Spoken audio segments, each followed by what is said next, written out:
Murabbi ruh kita, mengajarkan tentang tauhid dan akidah kepada kita bagaimana untuk mengenal Allah Subhanahu wa taala. Karena kewajiban pertama bagi manusia bukanlah salat, kewajiban pertama bukanlah puasa, bukanlah zakat, bukanlah haji, itu kewajiban yang menyusul di belakang. Tapi yang pertama diajarkan baginda Muhammad sallallahu alaihi wasallam kepada manusia adalah awal wajibin 'alal insan ma'rifatullah bistiqam.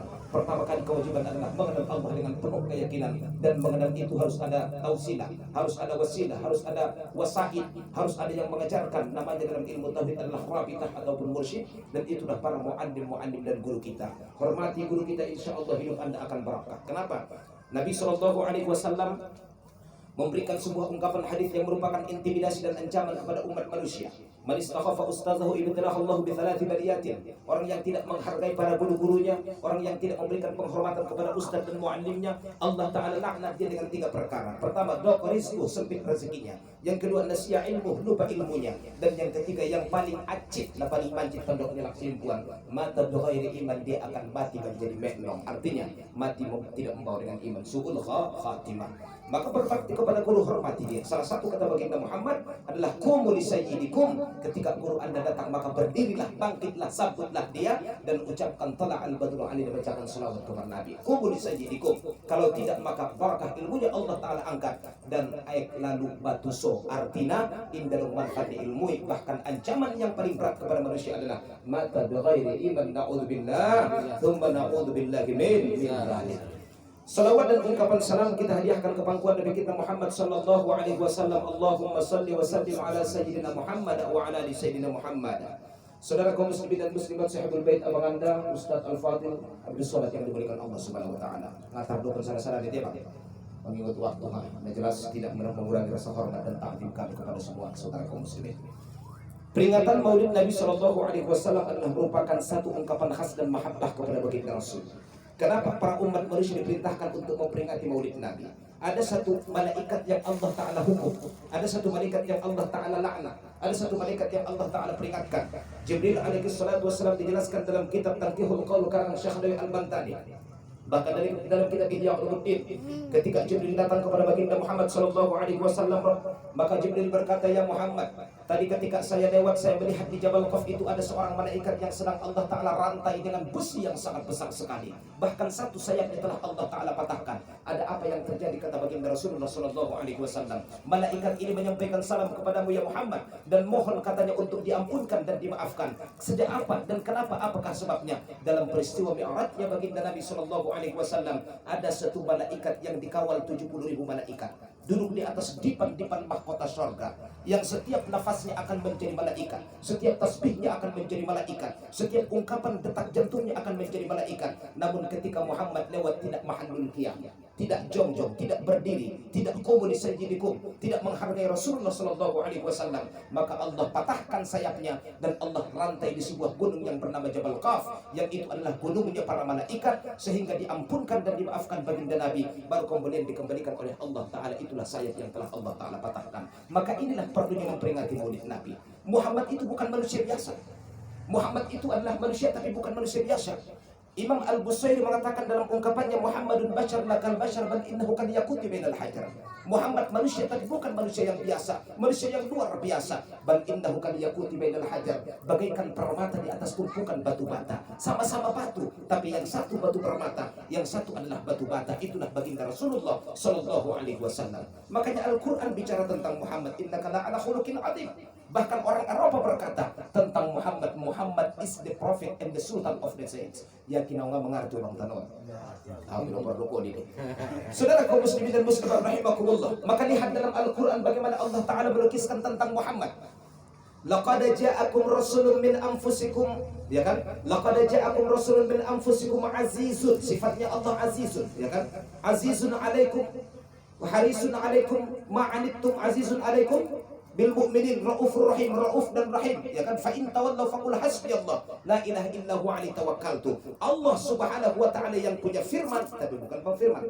Allah Subhanahu wa taala yang punya Al-Qur'an bercerita tentang Muhammad sang kekasihnya Allah taala, dan kemudian meletakkan sifat yang sangat khusus kepada Allah, bagian daripada Asmaul Husna kepada sang Muhammad. Yang pertama, Aziz adalah yang maha agung. Bukankah Aziz itu adalah sifatnya Allah? Tapi kenapakah sifat itu diwariskan kepada sang Muhammad? Membuktikan kepada kita Muhammad itu bukan sosok yang biasa, saudara. Kita lihat bagaimana sejarah beliau. Perang Muhammad itu luar biasa banyaknya. Bahkan satu riwayat mengatakan sampai 70-an.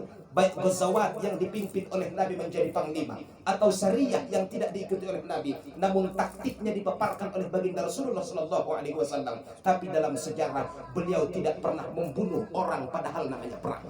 Kenapakah demikian? Bukankah sifat pengasih adalah sifatnya Allah? Bukankah rahman itu adalah sifatnya Allah? Bukankah rahim itu adalah sifatnya Allah? Maka rahman rahimnya Allah, Allah Ta'ala bubuhkan secara sempurna kepada Muhammad, sehingga Muhammad adalah al-insanul kamil, manusia yang sangat sempurna, yang tidak akan pernah kita temukan cacat dan aibnya, saudara kaum muslimin.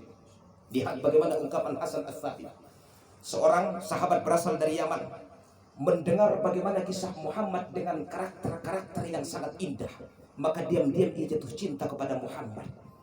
Gunung Sahara yang betapa sangat luas, kering kerontang, tak ada teman dan sahabat, berjalan kaki menuju negeri Madinah ketika melihat baginda Muhammad dengan fisiknya yang sangat indah. Sebagaimana diungkapkan dalam ungkapan Imam Al-Busairi, apakah kata beliau bahwa kana Muhammadun ahsanu fi khulqin wa fi khuluqin. Muhammad itu betapa sempurna dalam fisik dan dalam akhlaknya. Walam yudanuhu fi ilmin wala karamin. Bahkan tidak akan ada yang mendekatinya baik dalam kemuliaan dan ilmunya juga kebijaksanaannya. Muhammad SAW. Jadi kalau kita tanya, Yusuf itu lebih tampankah daripada Muhammad? Tidak. Muhammad lebih tampan daripada Yusuf. Namun karena Yusuf, ya kan, sifat yang dimilikinya tidak seindah Muhammad, tidak seidola Muhammad, tidak sehebat Muhammad, tidak seluar biasa Muhammad, maka yang dieksploitasi ke permukaan adalah tentang fisiknya. Muhammad akhlakul karimahnya mengalahkan ketampanannya, sehingga yang tereksplor ke permukaan adalah akhlaknya Muhammad yang dijuluki dengan akhlaknya Al-Quran. Betul? Betul. Asing semua di mata kita. Betul. Betul kan? Allah. Biar bang, kau disuruh bang foto non, lanjut dulu. Saudara kaum muslimin dan muslimat rahimakumullah, anak ahli Sulawati, 7.000 selawat di beliau dalam sehari sebelum. Masya Allah, dia 7 juta, maaf, 7 juta. Saudara kaum muslimin dan muslimat rahimakumullah, maka perlu kita peringati tentang Muhammad karena ini adalah mahabbah. Kalau ada orang yang katakan Nabi kan tidak pernah mencontohkan maulid Nabi, ya kan?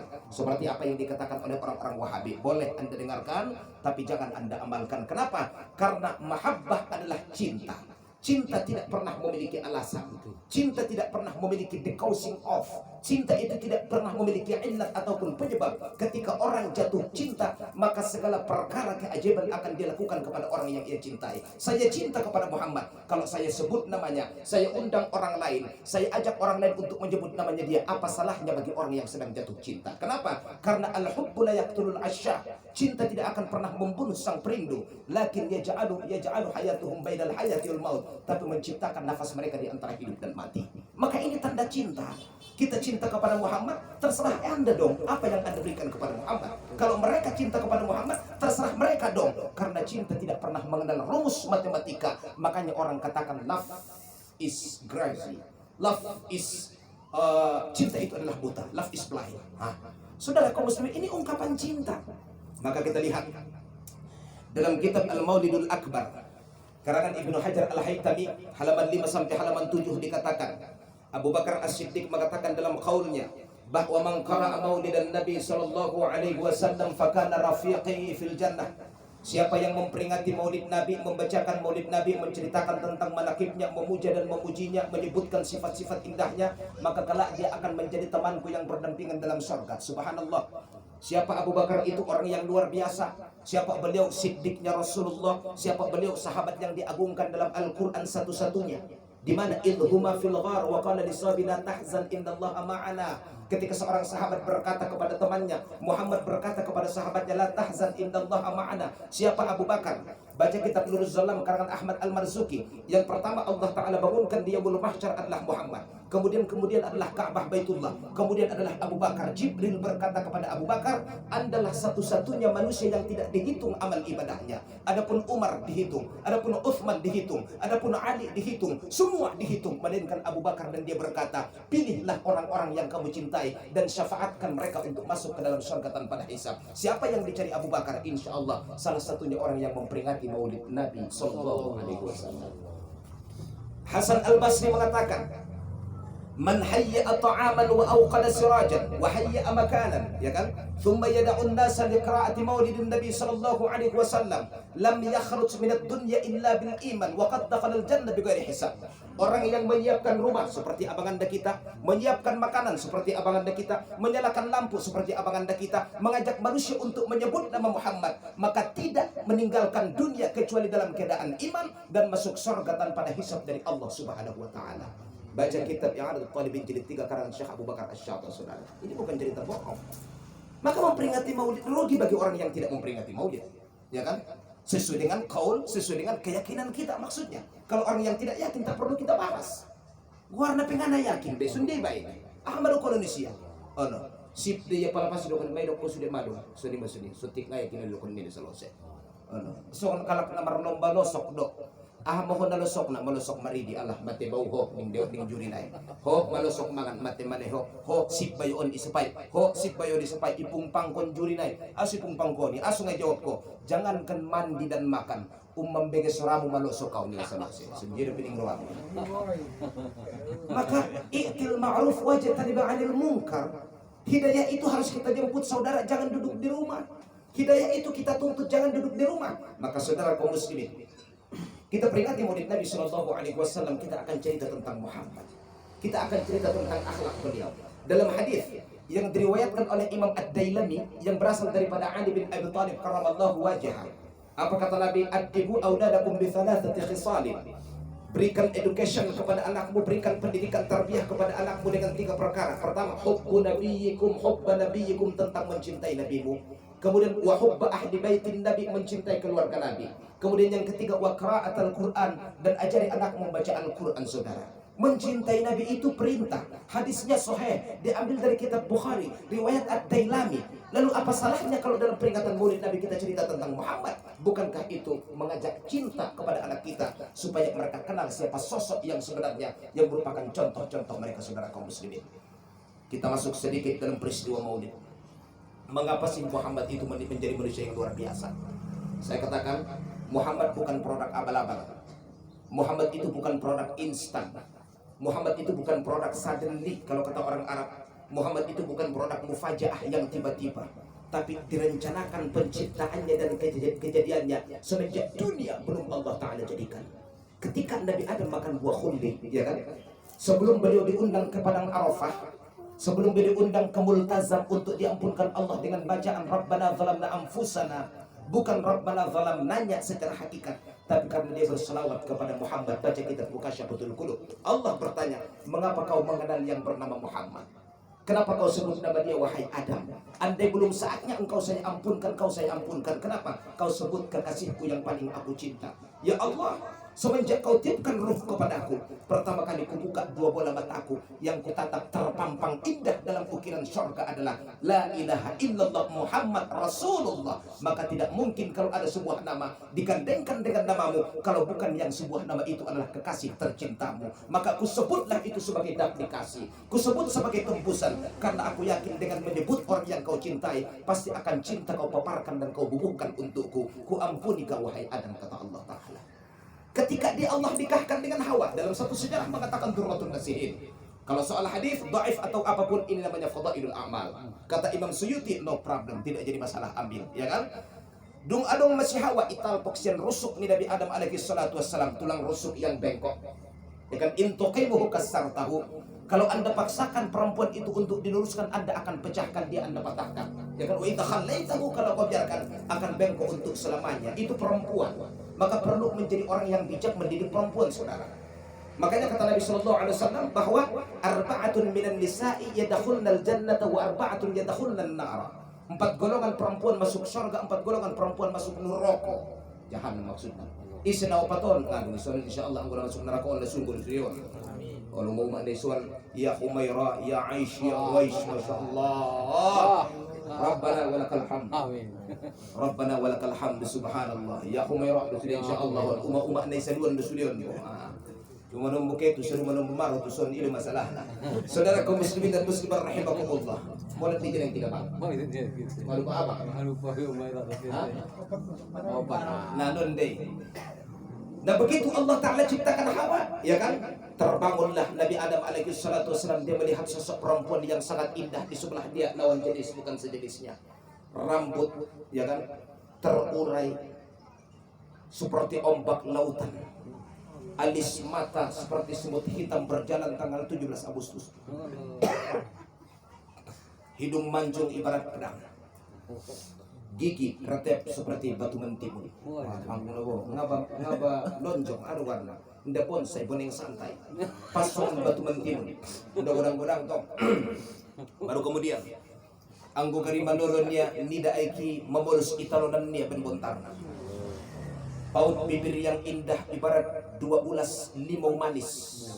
Pasongan 11 unte, di ulang unte godang, del deh. Bodinya, pinggangnya seperti gitar Spanyol. Luar biasa. Allah. Pokoknya mengalahkan semua nikmat dan anugerah yang ada dalam surga. Adam melihat langsung jatuh cinta, ya kan? Berarti jatuh cinta ketika pandangan pertama. Git salto belakang maya menangkupna. Kata Allah, dilihat boleh, dipegang jangan. Bagaimana dong Tuhanku? Ini cinta sudah memukau. Ini cinta udah ibarat sungai Cisadane sudah warna menghantam bendungannya. Ini cinta sudah ibarat gelombang tsunami ya Rabbi. Kamu harus dinikahkan dan ada mahar dan pas kawinnya. Apa tuh? Bacakan salawat satu nafas kepada Muhammad. Siapa Muhammad? Rasulullah yang karena nurnya Allah Ta'ala jadikan surga. Rasulullah yang karena nurnya semua semesta Allah Ta'ala jadikan. Maka dikawinkan dengan mahar 10 kali salawat dalam satu nafas, saudara kaum muslimin. Kehebatan Muhammad bukan manusia biasa, saudara. Lalu apakah kita pantas untuk melupakan dia? Apakah kita pantas untuk tidak menyebut namanya, saudara kaum muslimin? Sementara sebutan terakhir bahasanya adalah sebelum dia meninggalkan dunia adalah ummati, ummati, ummati. Allahu as-salata as-salata wa ma malakat aymanukum. Kemudian nisa'an min ummati. Sumbayang li ummatki bayang, ya kan? Segala yang dimiliki umatku bagian daripada hamba sahaya. Dulu nggak ada hamba sahaya kalau sekarang. Berarti harta umatku yang sering merongrong iman mereka bayang. Karena kata Nabi SAW di akhir zaman, manusia akan menjadikan uang sebagai Tuhan, menjadikan fulus sebagai sesembahan. Karena kata mereka fi fulus mulus, wa ma fi fulus mamfus au filulus. Kalau punya fulus serba mulus, kalau tak punya fulus mamfuslah dia. Maka mereka jadikan at-tidham wa dananir sebagai Tuhan. Ini yang ditakutkan baginda Muhammad, bukan mengenang anaknya yang Fatimah Az-Zahra, bukan mengenang umat yang di sebelah-sebelahnya, umat akhir zaman yang dituliskan Nabi. Salat umatku bagaimana? Ya kan? Kemudian perempuan-perempuan dari umatku bagaimana? Ini yang disedihkan baginda Nabi Sallallahu Alaihi Wasallam. Bukankah ini yang dinamakan dengan cinta? Dan setiap cinta tidak boleh tepuk sebelah tangan, pandang sebelah mata. Kalau Nabi memberikan cinta kepada kita, lalu apa yang pernah Anda persembahkan kepada agama Allah Subhanahu Wa Taala? Ummu Sulaim datang ketika Rasulullah sampai di negeri Madinah, ya kan? Ketika Rasulullah maksudnya sampai di negeri Madinah, ketika Rasulullah maksudnya sudah diangkat sebagai Rasul, banyak orang menyumbangkan harta. Abu Bakar dia sumbangkan semua, tinggal nyawa dan anaknya yang belum disumbangkan. Subhanallah. Umar dia sumbangkan setengah, Utsman dia sumbangkan hartanya. Semua berbondong-bondong berlomba-lomba untuk memberikan hartanya kepada Muhammad dalam dakwah. Ummu Sulaim datang kepada Nabi Rasulullah sambil teruntai air mata. Saya tidak memiliki apa-apa, hartaku hanyalah 2, satu nyawaku, yang kedua anakku yang umur 4 tahun. Satu riwayat mengatakan umur 6 tahun, namanya adalah Anas, anak si Malik, Anas bin Malik maksudnya. Maka kuberikan kau anakku ini, wahai Rasulullah, jadikan dia pembantumu. Makanya Anas bin Malik khadimur Rasulullah, karena tidak punya harta, anaknya pun dipersembahkan kepada Nabi. Lalu posisi Anda di mana kalau dibandingkan dengan Ummu Sulaim, saudara? Nusaybah bintu Ka'ab, seorang sahabat Nabi yang ikut hijrah ke negeri Madinah. Suaminya adalah bernama Amar. Ya kan, suaminya adalah bernama Amar. Kemudian ketika terjadi perang Badar, Islam mengalami kemenangan yang sangat luar biasa. Pada saat terjadi peperangan susulan yang bernama Uhud, waktu marmasak di dapur terdengar tekik dan kemur suara kuda datang dari arah kota Mekah. Mengalumpat itu kamar untuk membangunkan suaminya, wahai suamiku tercinta, bangunlah. Panggilan jihad telah datang menyerukan. Berangkatlah wahai suamiku. Setengah depe nyawa di suami naon masuk. Maksudnya baruat mantongan kan. Na oyang koyamon depe de lumpat nama tukudoi. Merlojong si Nusaybah bintu Ka'ab yang beliau podang, pegang ini wahai suamiku. Jangan pulang, jangan pantang pulang sebelum Anda menang. Di hadapanmu ada syurga, di belakangmu ada harta ghanimah. Kalau Anda mati, sebuah kebanggaan buat saya, karena kamu adalah iskariman au mujahid, dan hidup mulia atau batu syahid. Berangkat, yang bernama suaminya adalah si Amar. Sekitar 1 jam Datang delegasi dari Jabal Uhud mengatakan kepada Ka'ab, Nusaybah bintu Ka'ab, inna lillahi wa inna ilaihi raji'un, suamimu telah meninggal dunia. Menangis Nusaybah sehingga anaknya datang yang bernama si Amar. Si Sa'ad, maaf, anaknya datang. Wahai ibu, apakah kau menyesal mengutus ayah untuk berperang? Bukan wahai anakku. Tangisan air mataku adalah tangisan kebahagiaan. Kenapa? Karena ayahmu sudah Allah Ta'ala jamin masuk surga, meninggal dalam jihad fisabilillah. Dan tangisan ini juga yang kutangiskan aku sedih, wahai anakku. Apa yang kau sedihkan, wahai ibunda? Apalagi yang kupersembahkan untuk agama Allah, untuk Muhammad. Saya sudah tidak memiliki apa-apa. Saya kan anakmu, wahai ibu, umur 15 tahun. Apakah kau mau anakku untuk berangkat menggantikan ayahmu? Itu yang kutunggu, wahai ibu. Ras ilumpet itu dulu. Sampai tu Jabal Uhud. Saya adalah pengganti ayahku. Allah Rasul bilang, barakallah fi ailati Nusaybah bintu Ka'ab. Allah berkahi keluarga Nusaybah bintu Ka'ab. Berperang menebas leher-leher musuh. Hitungan 1 jam datang lagi delegasi kepada Nusaybah bintu Ka'ab. Inna lillahi wa inna ilaihi raji'un, anakmu telah gugur. Menangis lagi Nusaybah bintu Ka'ab. Tangisan adalah tangisan kebahagiaan, namun gelisahnya apalagi harus dipersembahkan. Ada adiknya bernama Amar, umurnya adalah 13 tahun. Dan dia menawarkan diri, saya yang berangkat wahai ibu. 13 tahun tamat SD. Berangkat perang lagi. 1 jam kemudian di pagi hari, maaf, karena main peperangannya malam. Datang lagi utusan, inna lillahi wa inna ilaihi raji'un, meninggal dalam 1 waktu. Suami meninggal, 2 anak meninggal. Menangis lagi Nusaybah bintu Ka'ab, sudah tidak punya anak. Dan dia berkata kepada delegasi, izinkan aku yang berangkat. Cuma tubuh tua ini tinggal satu-satunya dan jauh aku. Belum ada ungkapan izin, langsung melompat tuh kuda Nusaybah bintu Ka'ab. Luar biasa garangnya, ibarat betina yang ibarat singa yang lapar. Begitu sampai di Jabal Uhud, Nabi lihat, ya Nusaybah, berhenti. Belum saatnya perempuan ikut berperang. Bantu bagian domestik. Lihat siapa yang gugur dari pahlawan dan mujahid-mujahid kita. Maka dia melihat ada satu yang tersungkur jatuh daripada mujahid Islam, dia obatin. Ternyata ada yang jatuh, satu lagi terperciklah darah ke lengan dia. Dengan melihatnya kegarangannya pun muncul. Kholasia bin namandung mation dongan-dongan niaw. Ibu tia podang nenak bayo nama dobon rap manaik kudo. Lo bisa pulalak idak dakia ada boru randa umur 60 tahun. Rupanya adom na mengendap siang belakang. Wana kotak tangan ni angkang tibal Nusaybah bintu Ka'ab. Abdullah bin Mas'ud saat itu menjadi orang yang recheck investigator. Artinya melihat siapa nih mujahid-mujahid yang jatuh. Dari kejauhan ada sosok yang bergerak tapi bukan cowok. Dia dekatin, anta Nusaybah bintu Ka'ab. Apakah kamu Nusaybah bintu Ka'ab? Benar. Ayo kita pulang, kamu lagi sakit. Tidak. Berikan kudamu kepada saya, berikan pedangmu kepada saya. Kuda Ibnu Mas'ud diambil, pedangnya diambil, berangkat lagi. Sehingga puluhan habis di tangan dia. Dan terakhir kepalanya terpotong, meninggal tidak punya kepala, saudara. Di satu peperangan, suaminya disumbangkan untuk Allah. Di perang yang sama, 2 anak disumbangkan. Di perang yang sama, lengan kepalanya disumbangkan kepada Allah. Pertanyaan saya, posisi Anda di mana pada kisah ini, saudara kaum muslimin? Jam 11 pas. Assalamualaikum warahmatullahi wabarakatuh.